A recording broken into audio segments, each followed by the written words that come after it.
स जयति सिन्धुरवदनो देवो यत्पादपङ्कजस्मरणं वासरमणिरिव तमसां राशीन्नाशयति विघ्नानां चतुर्मुखसमारब्धां वाग्भटाचार्यमध्यगाम् अस्मदाचार्यपर्यन्तां वंदे गुरुपरंपरां।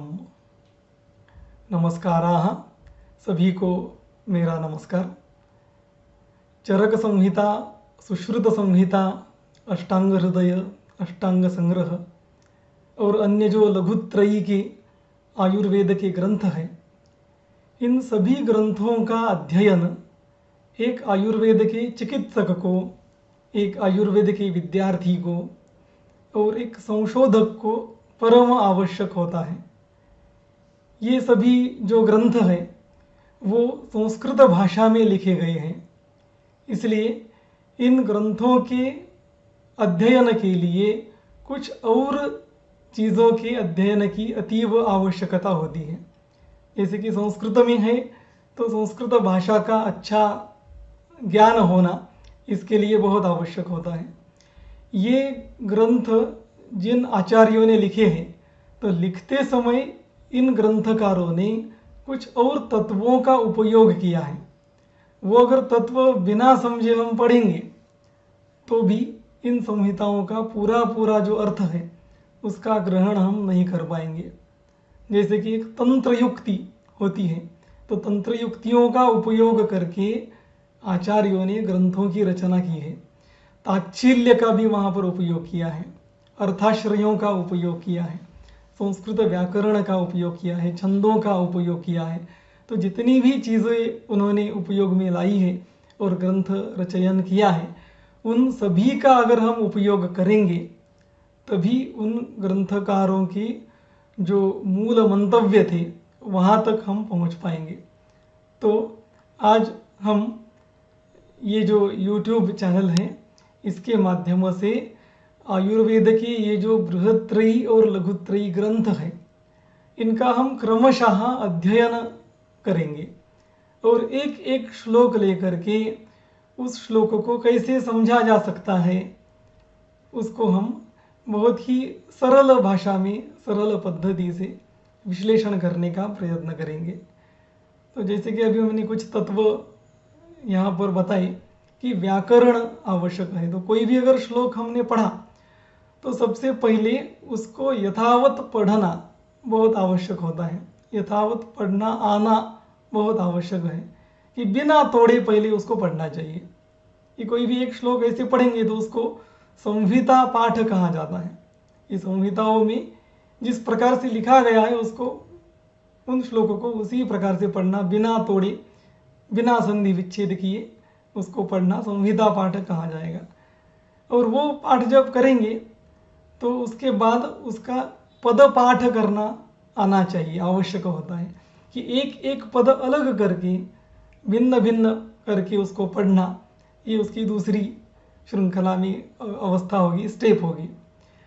पदपाठ के बाद उसका अन्वय करना, ये उसका क्रमशः आता है कि अन्वय करना चाहिए कि संस्कृत में जो श्लोक लिखे गए हैं उन श्लोकों में कोई ना कोई छंद उपयोग में लाया जाता है और छंदों में उस आशय को बांधने के लिए कर्ता, कर्म, क्रियापद, विशेषण, इनका जो क्रम होता है वो भंग हो जाता है। और संस्कृत भाषा का ये वैशिष्ट्य है कि ये क्रम भंग होने पर भी अर्थ में कोई भी गड़बड़ी नहीं होती है।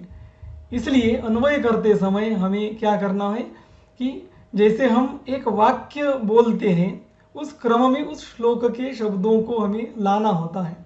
तो हम ये धीरे धीरे सीख जाएंगे कि अन्वय कैसे करना है। तो हमने पहले देखा कि संहिता पाठ करना, फिर पद पाठ करना, फिर उसका अन्वय करना।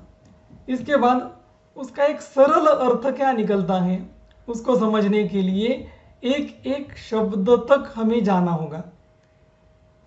एक एक शब्द में क्या विभक्ति लगी है, वो अगर धातु से बना गया कोई क्रियापद है तो वो कौन सी क्रिया दर्शा रहा है, उस धातु का क्या अर्थ है। तो ये सब हम एक एक शब्द तक जा कर के एक एक शब्द का स्वतंत्र अर्थ पहले देखेंगे उसमें विभक्ति लगकर उस शब्द का अर्थ क्या परिवर्तित हुआ है वो हम देखेंगे। तो एक एक शब्द तक जाना ये नेक्स्ट स्टेप होगी। और उसके बाद जो आयुर्वेदीय आचार्यों ने तंत्रयुक्ति इत्यादि जो सभी चीज़ें लगाई हैं वो लगाकर अर्थ क्या परिवर्तित होता है ये देखना उसके बाद की श्रृंखला में एक अवस्था में एक स्टेप होगी। क्योंकि बहुत बार वही श्लोक है और वो दूसरी जगह पर लिखा गया है, स्थान परिवर्तन हो गया तो उसी श्लोक का अलग अर्थ हो सकता है। तो तंत्र युक्तियाँ ये 36 तंत्र युक्तियाँ चरक संप्रदाय में होती हैं।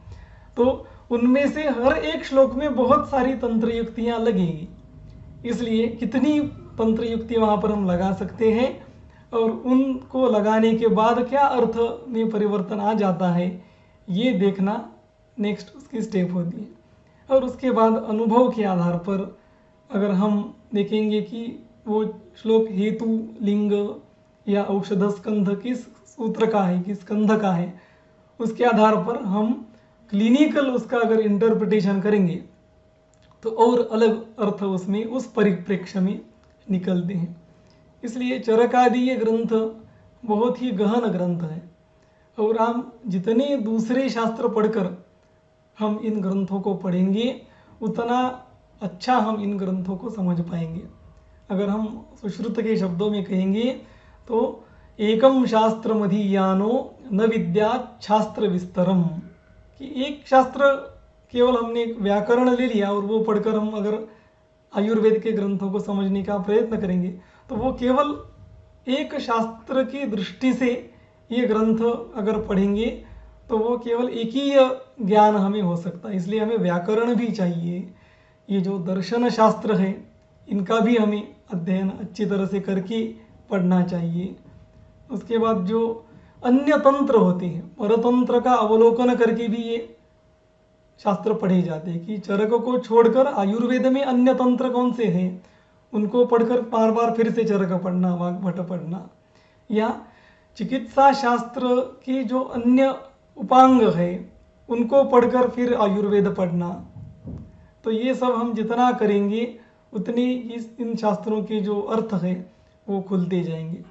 इसलिए कि इन शास्त्रों का अध्ययन करने के लिए जो अनेक चीज़ें आवश्यक हैं उसमें से हम प्रारंभिक अवस्था में कुछ तत्वों को लेकर चलेंगे, व्याकरण लेकर हम चलेंगे, परतंत्रावलोकन करके अन्य संदर्भ लेकर हम चलेंगे और जो दर्शन शास्त्र की जो विषय है उनको भी हम बताते जाएंगे। और तंत्रयुक्ति जैसे जो महत्वपूर्ण विषय है जिनको लगाना हर श्लोक में उनको लगाकर ही पढ़ना जो आवश्यक बात होती है तो वो भी हम एक एक श्लोक देखते समय करेंगे। जब प्रथम वर्ष का छात्र आता है तो उसकी जो समझ है उसका भी ध्यान रखना आवश्यक होगा। और एक प्रौढ़ छात्र की जो BAMS करके बाहर निकला है या पोस्ट ग्रेजुएशन में अभी है तो उसको भी कुछ बुद्धि का खाद्य मिले, बौद्धिक खाद्य मिले और अच्छा उसको और आगे चिंतन करने के मार्ग मिले, इस दृष्टि से भी एक एक श्लोक का चिंतन करना आवश्यक होगा। तो हम जो श्लोक है, जो संदर्भ है, उसके अनुसार एक एक श्लोक का चिंतन करते जाएंगे। तो प्रत्यक्षतः जब एक श्लोक लेकर हम चिंतन करेंगे तो हमें अर्थ स्पष्ट होते जाएंगे, संहिताओं का अध्ययन किस प्रकार से करना है ये हमें पता चलता जाएगा। तो हम जब नेक्स्ट आप वीडियो देखेंगे तो उसमें अष्टांग हृदय का प्रथम अध्याय का प्रथम श्लोक लेकर हम चलेंगे। तो उसमें स्पष्ट हो जाएगा कि जो बातें हमने आज यहाँ पर डिस्कस की उनका प्रत्यक्षीकरण कैसे किया जाएगा। धन्यवाद।